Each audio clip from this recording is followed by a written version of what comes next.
MBG speak के साथ बिलाल होरी आपकी खिदमत में हाजिर है।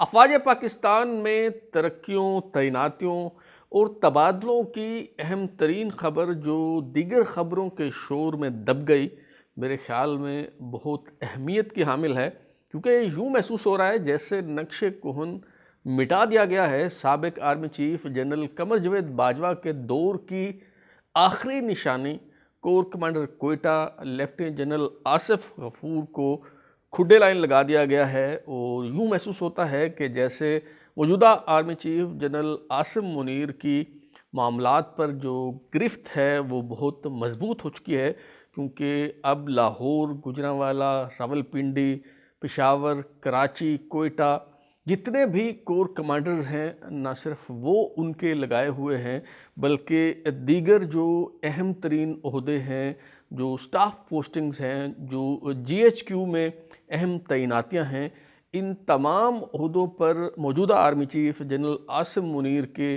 बाएतमाद फ़ौजी अफसर जो हैं वो मुतमक्किन हैं। ये जो तब्दीलियां हैं ये कितनी अहम हैं और इनके मौजूदा सूरत हाल पर क्या असरात मुरतब होंगे, और अब जब के army chief general Asim Munir की तैनाती को 1 साल होने को आया है, तो क्या वो अपने महकमे पर यानी बरी अफवाज पर मुकम्मल तौर पे गिरफ्त हासिल करने में और अपनी अथॉरिटी मेंटेन करने में कामयाब हो चुके हैं। आज के शो में हम इसी हवाले से गुफ्तगू करेंगे। तो मैं पहले भी आपको कई बार बता चुका हूँ ये बात कि साबिक army chief general Qamar Javed Bajwa जो हैं वो जाते जाते अपनी रिटायरमेंट से तकरीबन 1 महीना पहले अक्टूबर 2022 में एक साथ 12 जो मेजर जनरल हैं उन्हें प्रमोट करके लेफ्टिनेंट जनरल बना गए थे। और इससे पहले भी जनरल कमर जावेद बाजवा जो हैं वो उन्होंने खासी फ़राख दिली से जो है वो काम लिया, और यही वजह है कि हर तरफ साबिक army chief general Qamar Javed Bajwa के जो तैनात किए गए लोग हैं वो दिखाई देते थे। बिलमुम जब कोई नया आर्मी चीफ आता है तो वो अपनी मर्ज़ी की टीम बनाता है, अपने बाएतमाद लोगों को सामने जो है वो लाता है, और ये मामला जो है 2-3 माह में ये तरक्कियाँ, तैनातियाँ और तबादले और ये सारा सिलसिला जो है वो मुकम्मल हो जाता है, और उसके बाद उसे किसी किस्म की कोई परेशानी नहीं होती। लेकिन जब general Asim Munir army chief बने तो सूरत हाल बहुत मुख्तलिफ थी, और उसकी वजह यही थी कि कोई गुंजाइश ही उनके लिए नहीं छोड़ी गई थी, और साबका जो आर्मी चीफ है वो जाते जाते इतनी बड़ी तादाद में मेजर जनरल्स को लेफ्टिनेंट जनरल के तौर पे प्रमोट कर गए थे। हालांकि ये मामला जो है बिलअमूम आने वाले आर्मी चीफ पर छोड़ दिया जाता है, लेकिन कमर जावेद बाजवा जो हैं वो 1 महीना पहले ही ये काम कर गए, और यही वजह है कि जनरल आसिम मुनीर को अपने बाएतमाद अफसर ढूंढने में, अपने टीम बनाने में जो है वो ख़ासी मुश्किलात पेश आईं, और तकरीबन उन्हें ये काम करने में 1 साल लग गया। नवंबर 2022 में वो आर्मी चीफ बने थे, और अब नवंबर 2023 में हम आपसे मुखातिब हैं, तो इसका मतलब है कि उनकी तैनाती को तकरीबन 1 साल जो है वो मुकम्मल हो चुका है, और अभी आके जो है वो उनकी अपने इदारे पर, अपना महकमा कहें या जो भी नाम आप दें, उस पर उनकी जो गिरफ्त है वो मजबूत हुई है, और वो अपनी अथॉरिटी जो है वो मेंटेन करने में कामयाब हुए हैं, और अब कमोबेश ये प्रोसेस यूँ लगता है कि मुकम्मल हो गया है। ये किस तरह से मुकम्मल हुआ उसकी थोड़ी सी तफसील मैं आपके सामने जो है वो रख देता हूँ। दरअसल सितंबर 2023 में 4 जर्नलों की रिटायरमेंट थी। मैं पहले भी बता चुका हूँ कि अफवाज पाकिस्तान में जो लेफ्टिनेंट जनरल के ओहदे पर जो मुद्दत है मुलाजमत की वो 4 साल है। जब आप मेजर जनरल से लेफ्टिनेंट जनरल प्रमोट होते हैं तो 4 साल बाद आपने अफवाज पाकिस्तान से रिटायर होना होता है, खा आपकी उम्र जो है रिटायरमेंट की वो हो या ना हो। तो ये अब 55 साल की उम्र में भी आप हो सकते हैं, 57 साल की उम्र में भी हो सकते हैं। अब बाज़ फ़ौजी अफसर जो हैं वो जो बहुत कम एज में प्रमोशन जिनकी हो जाती है वो 50-52 साल की उम्र में भी जो है वो रिटायर हो जाते हैं बतौर लेफ्टिनेंट जनरल। तो ये जो 4 लेफ्टिनेंट जनरल हैं उनकी रिटायरमेंट थी सितंबर 2023 में, क्योंकि सितंबर 2019 में उन्हें प्रमोट किया गया था। ये हैं लेफ्टिनेंट जनरल मोहम्मद आमिर, जो कोर कमांडर गुजरांवाला थे, और जब नवंबर 2023 में नए आर्मी चीफ की तैनाती का मरहला दरपेश था, तो जिन अफराद के नाम लिए जा रहे थे मुतवक्के उम्मीदवार, उनमें corps commander Gujranwala, lieutenant general Mohammad Amir का नाम भी शामिल था, और पीपल्स पार्टी के चेयरमैन, शरीक चेयरमैन आसिफ जरदारी साहब जो हैं वो उनके सिफारशी थे। तो वो उन्होंने रिटायर होना था सितंबर 2023 में, और लेफ्टिनेंट जनरल चिराग हैदर जो मुल्तान के कोर कमांडर रहे, उन्होंने रिटायर होना था, और खालिद ज़िया, लेफ्टिनेंट जनरल खालिद ज़िया जो मिलिट्री सेक्रेटरी थे GHQ रावलपिंडी में, और चौथे जो जनरल जिन्होंने रिटायर होना था सितंबर 2023 में, वो DGISI lieutenant general Nadeem Anjum थे। बाकी जो 3 जनरल हैं, lieutenant general Mohammad Aamir, lieutenant general Chirag Haider और लेफ्टिनेंट जनरल खालिद ज़िया, ये तीनों रिटायर हो गए अपनी मुद्दत मुलाजमत ख़त्म होने पे, लेकिन DGISI lieutenant general Nadeem Anjum को एक्सटेंशन दे दी गई, इसलिए वो अभी तक जो है वो काम कर रहे हैं। तो इसके बाद अभी नवंबर के आखिर में जो है वो 2 जनरलों की रिटायरमेंट है। लेफ्टिनेंट जनरल अली आमिर आवान और लेफ्टिनेंट जनरल मोहम्मद सईद जो हैं उन्हें नवंबर 2019 में प्रमोट किया गया था, तो अभी नवंबर 2023 में जो है वो उनकी रिटायरमेंट है। लेफ्टिनेंट जनरल मोहम्मद सईद जो CGS के मनसब पर काम कर रहे थे, उनके हवाले से भी ये अफवाहें जो है वो ज़ेर गर्दिश रहीं, और ख़ासा ज़ोर पकड़ा कि जी उन्हें भी मुद्दत मुलाजमत में तोसी दे दी गई है। लेकिन तब भी मैंने अपने शो में आपको बताया था कि ये ख़बरें गलत हैं, दुरुस्त नहीं हैं। लेफ्टिनेंट जनरल मोहम्मद सईद जो CGS हैं, उन्हें मुद्दत मुलाजमत में तोसी नहीं दी गई, और अभी चूँकि वो रिटायर हो गए हैं, तो ये ख़बरें जो हैं वो आपको मालूम हो गया होगा कि ये ठीक नहीं थी। तो ये पहले भी 2 जो मेजर जनरल हैं, गालिबन मई के महीने में उन्हें लेफ्टिनेंट जनरल के तौर पे प्रमोट किया गया था जनरल आसिम मुनीर के दौर में, और अभी जो है 4 मेजर जनरल्स को बतौर लेफ्टिनेंट जनरल प्रमोट किया गया है। मैं बता देता हूँ, उनमें major general Mohammad Aqeel, major general Syed Imdad Hussain Shah, major general Shakirullah Khattak और मेजर जनरल ग़ुलाम अवैस दस्तगीर जो हैं वो तरक्की पाने वाले मेजर जनरल्स में शामिल हैं। और ये जो प्रमोट हुए हैं बतौर लेफ्टिनेंट जनरल, इनमें से सबसे अहम तरीन पोस्टिंग, सबसे कलीदी मनसब जो है वो लेफ्टिनेंट जनरल ग़ुलाम अवैस दस्तगीर के हिस्से में आया है। उन्हें जो है वो CGS यानी चीफ़ ऑफ जनरल स्टाफ तैनात किया गया है लेफ्टिनेंट जनरल मोहम्मद सईद की जगह पर। और फ़ौज पाकिस्तान में आर्मी चीफ़ के बाद जो अहम तरीन ओहदा होता है वो यही होता है, CGS chief of general staff.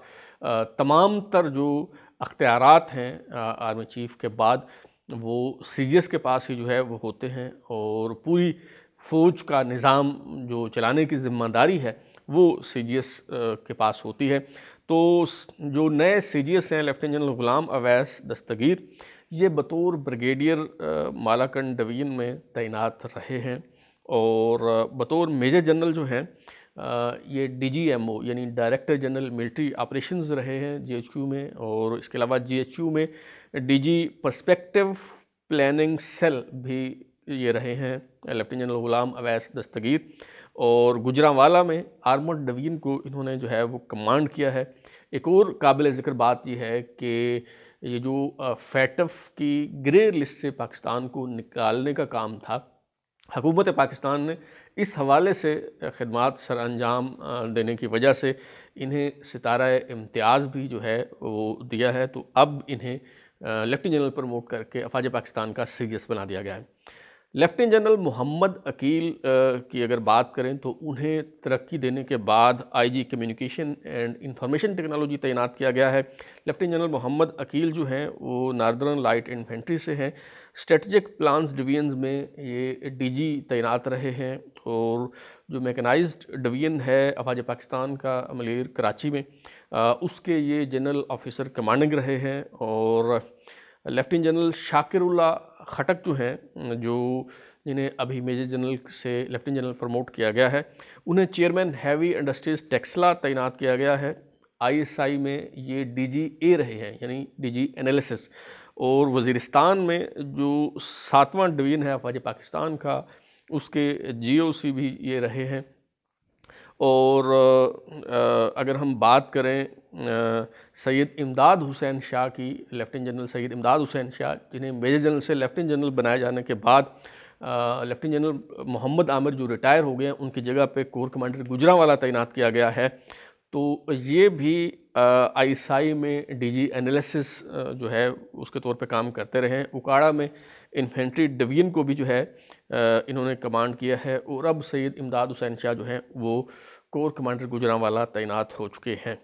अच्छा, ये तो 4 वो मेजर जनरल से जिन्हें लेफ्टिनेंट जनरल के तौर पे प्रमोट करके नई पोस्टिंग्स जो हैं वो दी गई हैं।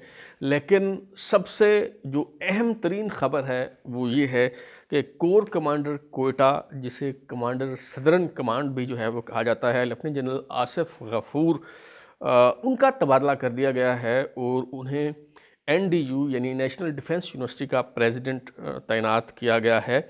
और लेफ्टिनेंट जनरल राहत नसीम खान जो एनडीयू के प्रेसिडेंट थे, उन्हें कोर कमांडर कोयटा लगा दिया गया है। लेफ्टिनेंट जनरल राहत नसीम खान की अगर हम बात करें तो मौजूदा army chief general Asim Munir के दौर में ही मई 2023 में वो मेजर जनरल से लेफ्टिनेंट जनरल प्रमोट किए गए और उन्हें एनडीयू का प्रेसिडेंट जो है वो लगाया गया। ये मंगला कोर के चीफ ऑफ स्टाफ रहे हैं। इन्फेंट्री डिवीजन को इन्होंने जो है वो कमांड किया है और केपीके में आईजीएफसी के तौर पर भी इन्होंने खिदमात सर अंजाम दी हैं। और अभी इन्हें कमांडर सदरन कमांड या कोर कमांडर कोयटा जो है वो तैनात कर दिया गया है। और लेफ्टिनेंट जनरल आसिफ गफूर, जिन्हें पाँचवीं पुश्त की दोगली अबलागी जंग का जो है वो कह लें कि वो इनका ब्रेन चाइल्ड कहा जाता है और जिन्होंने ये जो प्रोजेक्ट इमरान था उसके हवाले से बड़ा अहम किरदार अदा किया। उस वक़्त ये डीजी आईएसपीआर जो है वो रहे और इन्हें फिर मेजर जनरल से लेफ्टिनेंट जनरल जो है वो प्रमोट किया गया। बाद में कोर कमांडर कोयटा जो है इन्हें तैनात किया गया। इनके मुतालिक ये इम्प्रेशन है कि ये साबिक army chief general Qamar Javed Bajwa के दौर की आखिरी निशानी थे और इस आखिरी निशानी को भी जो है वो मिटा दिया गया है और इन्हें वहाँ से हटा के जो है वो एनडीयू का प्रेसिडेंट लगा दिया गया है।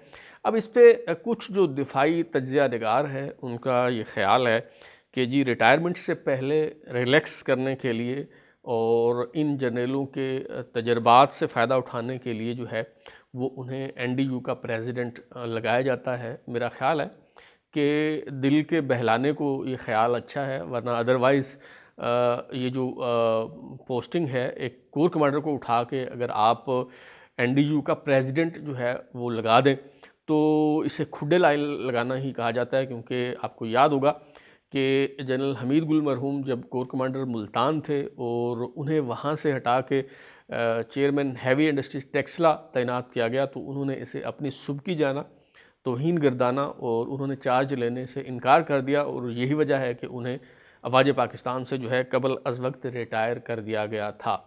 तो इस हवाले से मुझे तो कम से कम कोई शक और शुबा नहीं है कि जनरल आसिफ गफूर को एनडीयू का प्रेसिडेंट लगा के दरअसल खुडे लाइन लगाया गया है। इसकी एक और मिसाल मैं आपको दे देता हूँ। आपको याद होगा लेफ्टिनेंट जनरल रिजवान अख्तर जो DGISI थे और ये इतलात थी कि जब जनरल कमर जावेद बाजवा को आर्मी चीफ बनाने पर गौर किया जा रहा था तो उनके ख़िलाफ़ एक कम्पेन चली थी और ये तासुर था कि शायद उस कम्पेन के पीछे उनका हाथ था। लिहाजा जनरल कमर जावेद बाजवा जब आर्मी चीफ बने तो उन्होंने DGISI के ओहदे से उन्हें हटा के एनडीयू का प्रेसिडेंट लगा दिया और एनडीयू का प्रेसिडेंट लगा के दरअसल जनरल रिजवान को खुडे लाइन लगाया गया था। तो अब भी कमोबेश जो है वो वही मामला है, लेकिन इसे जो भी रंग देना चाहें आप दे सकते हैं। जिस एंगल से आप देखना चाहें इस मामले को ज़ाहिर है वो देखा जा सकता है। तो बहरहाल एक और भी जो है वो अहम तब्दीली जो है वो ये है कि जो लेफ्टिनेंट जनरल ताहिर हमीद शाह हैं उन्हें पाकिस्तान आर्डिनेंस फैक्ट्रीज़ का चेयरमैन जो है तैनात किया गया है, पाकिस्तान आर्डिनेंस फैक्ट्रीज़ वाह का। और लेफ्टिनेंट जनरल ताहिर हमीद शाह की अगर हम बात करें तो पुनु आकिल में जो 16वां आर्मर डिवीज़न है, इसके ये जनरल ऑफिसर कमांडिंग जो है वो रहे हैं और मौजूदा आर्मी चीफ़ के दौर में ही उन्हें मेजर जनरल से लेफ्टिनेंट जनरल के तौर पे जो है वो प्रमोट किया गया था और अब उन्हें पाकिस्तान ऑर्डिनेंस फैक्ट्रीज वाह का चेयरमैन जो है वो लगाया गया है। तो गोया अब चाहे GHQ में स्टाफ पोस्टिंग्स हों या कोर कमांडर्स की तैनाती हो, तमाम के तमाम लोग कमोबेश मौजूदा army chief general Asim Munir के ही जो है वो लगाए हुए हैं। स्टाफ पोस्टिंग्स हों, फील्ड पोस्टिंग हों, army chief general Asim Munir के जो चुनिदा और बाएतमाद फौजी अफसर हैं वो इन ओहदों पर बराजमान हैं। तो ये बात कही जा सकती है अब कि साबिक आर्मी चीफ जनरल रिटायर्ड कमर जावेद बाजवा की जो बाकियात हैं उनका मुकम्मल तौर पे सफाया कर दिया गया है, नक्शे कोहन जो है वो मिटा दिया गया है और अब जो army chief general Asim Munir की जो अथॉरिटी है, उनका जो कंट्रोल है, उनकी जो गिरफ्त है अफवाज पाकिस्तान पर, वो मजबूत हो चुकी है और अब उनके लिए किसी किस्म की कोई परेशानी जो है वो नहीं है। लेकिन काबिल गौर बात यह है कि अब ISPR की तरफ से इन तरक्कियों, तैनातियों और तबादलों की ख़बरें जो हैं वो जारी नहीं की जाती। हालांकि उससे पहले अगर आप देखें तो जनरल राहील शरीफ के दौर से ही ISPR जो है वो बड़ा मुतहर्रिक और फ़ाल रहा है। उससे पहले परवेज़ मुशर्रफ के दौर में भी ISPR जो है वो बहुत फ़ाल हुआ करता था।